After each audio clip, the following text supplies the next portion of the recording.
Hello, my name is Reverend Dr. May Elise Cannon. Today is Thursday, March 21st. Today is the 167th day since October 7th. Today in Cape Town, South Africa, they're quite a few hours ahead of us. But in the last 24 hours, they completed their Gaza ceasefire pilgrimage. They had 1,000 people participate. They sent pictures and said that the group of people participating was a mile long. And so we praise God for their witness, for their faithfulness, and calling for a comprehensive ceasefire. It is encouraging to know the solidarity that is rising up around the world in a multi-faith context, as we stand together saying that what's happening in Gaza must be brought to an end, that there's enough killing, enough death, that Palestinians must be safe, that Jews in Israel, Palestinians in Israel must be safe.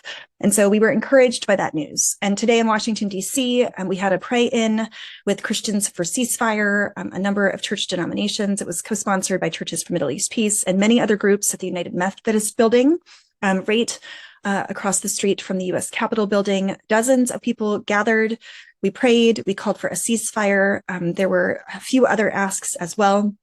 And many of our denominations and CMEP also called for the Presidential Memorandum 20 to be applied, that U.S. weapons sales to Israel would be put on hold until it's proven that U.S. weapons are no longer being used in the bombing and ground invasion of Gaza, that the United States would no longer be complicit and de facto participating in the ethnic cleansing and ongoing deaths happening in Gaza, and the onslaught that's happening there must be brought to an end.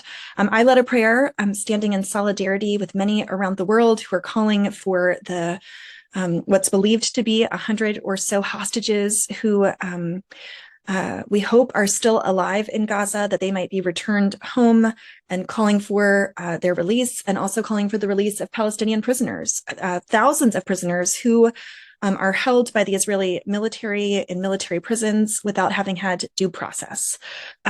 So those were some encouraging points of activism today. A few other updates from the past 24 hours or so. Last night I read a media readout, a conversation between Secretary Blinken, the Secretary of State, and Christiane Basseri of Al Hadath. They had a conversation in Jeddah, Saudi Arabia. In the past couple of days, Secretary Blinken said, well, we've been very clear, President Biden has been very clear that we cannot support a major ground operation, a military operation in Rafah. And when I gave my live update this morning, I do a weekly live update every Thursday. One of the things I gave a detailed analysis of was what we've been hearing from the Biden administration last Thursday, Friday, and Saturday about what is the U.S. administration's perspective on Netanyahu's plans in terms of a full-on ground invasion in Rafah. And honestly, depending on the day and depending on who is speaking, what's being publicly communicated is various different messages. And it's very frustrating that the U.S. keeps communicating different things. So this idea that Blinken said, we've been very clear, we don't support a major ground operation, is fundamentally not what they have been communicating, Thursday, Friday, Saturday, over the weekend. They've been saying that if there's a plan where people can be moved safely, that they would support a limited invasion, they would support a ground invasion if people can be moved. Secretary Blinken continued, he said, the president's been very clear, as I said, we do not and will not support a major ground operation in Rafah. And right now our focus is on showing that there are alternatives to that can deal with the ongoing challenge of Hamas, but in a way that will not further jeopardize the safety and security of the lives of innocent people who are caught in the crossfire of Hamas's making. I just wanted to share that with you because it makes me feel like the Biden administration is saying one thing to Saudi Arabia, they're saying another thing to the United States and to the Western world. We did know that the Biden administration has been very clear. What they're saying behind the scenes and what they're saying publicly is different. But their messages are actually very different. Do they support it or don't they? And do they support it if there's a plan or not?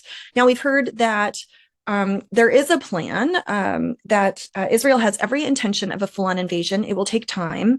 And, the White House has just been making contradictory claims. So I wanted to make that very clear.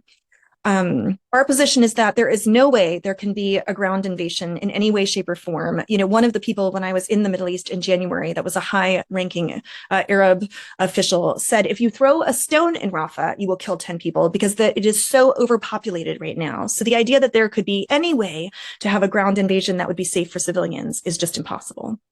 In Gaza, the IDF and Shin Bet claimed that there were 600 Hamas operatives who've been arrested at the Al-Shifa hospital. More than 140 have been killed. According to an IDF statement, 3 of those arrested were key operatives in Hamas West Bank operations. Israeli security officials are promoting a plan to recruit Palestinian leaders and businessmen with no affiliation to Hamas to form a body to distribute aid, and which could eventually function as a governing body, according to the Wall Street Journal. The plan is said to be encountering fierce backlash from Hamas and from Prime Minister Netanyahu. CENTCOM Commander General Akarila told Congress that Israeli military officials told him that Israel will not act in Rafah until they have the ability to protect civilians and move them out of the area. So that's what we were just speaking of. Images analyzed by the UN Satellite Center showed 35% of Gaza's buildings have been destroyed or damaged since the beginning of the war. According to other reports, we've heard that number being much, much higher than 35%. We've heard as many as 50%, according to other reports. Officials from 36 countries and UN agencies gathered in Cyprus to discuss how to expedite aid to Gazans via a sea route launched last week. At an EU summit in Brussels, UN Secretary General Guterres said protecting civilians is a basic international legal principle, and there can be no double standards about its application in Ukraine as in Gaza. The death toll today is 31,988 Palestinians. That's the most recently reported number, 74,188 wounded. In terms of hostages and ceasefire, the main points of contention in negotiations between Israel and Hamas, Hamas has demanded for the return of Palestinians to northern Gaza and the mechanism for distribution of humanitarian aid. Arab diplomats communicated that to the Israeli newspaper Haaretz. An Israeli delegation to Qatar, led by Mossad chief Bernia, is set to meet with Qatar's Prime Minister Al-Thani, CIA Chief William Burns, and the head of Egypt's intelligence ministry, Kamal, to discuss the deal, according to Netanyahu's office.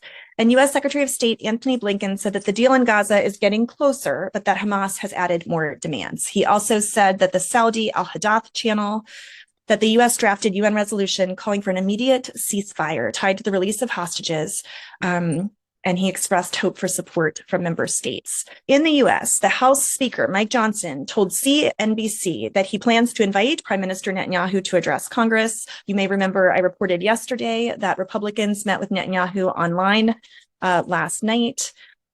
And it's unclear whether Netanyahu would address a joint House or a joint session of Congress, which would require cooperation with Chuck Schumer. In Cairo, the U.S. Secretary of State Blinken met with the Egyptian President El-Sisi, and on Wednesday, Blinken discussed the humanitarian crisis in Gaza with the Saudi Crown Prince Mohammed bin Salman. U.S. Defense Secretary Lloyd Austin told Defense Minister Gallant that Israel should consider alternatives to major ground operations in Rafah. The Pentagon said and that they share the goal of defeating Hamas, and they need to do more to protect civilians and urgently increase the flow of aid into Gaza through land crossings. And after Prime Minister Netanyahu addressed Republicans via video yesterday, National Security Council spokesperson John Kirby said that the Israeli premier can decide for himself who he wants to talk to, but that there's great significance to U.S. support staying bipartisan. Finally, just a few updates from the West Bank in the past 24 hours. An Israeli reserve soldier shot and killed an elderly Palestinian near El Azhar Junction, even though he did not pose a threat. According to an initial IDF probe, soldiers said that they found a knife in his bag. When a man lowered his hands, he was shot by one of the soldiers who claimed that he feared the man would attack him. The Palestinian Health Ministry said that Mohammed Salhia, this is a different incident, a 19-year-old, was shot and killed in the West Bank near Ramallah. And 4 Palestinians were killed overnight into Thursday following an Israeli airstrike at Nur al-Sham's refugee camp in the West Bank. According to local sources, one of the fatalities, Iyad Kuna, was wanted by Israel. The Palestinian Health Ministry reported that Mohammed Hawashin, commander of Islamic Jihad's Jenin battalion, died of wounds sustained in the strike. So a very deadly 24 hours in the West Bank, meaning our work calling for an end to violence is all the more significant. Lord, have mercy.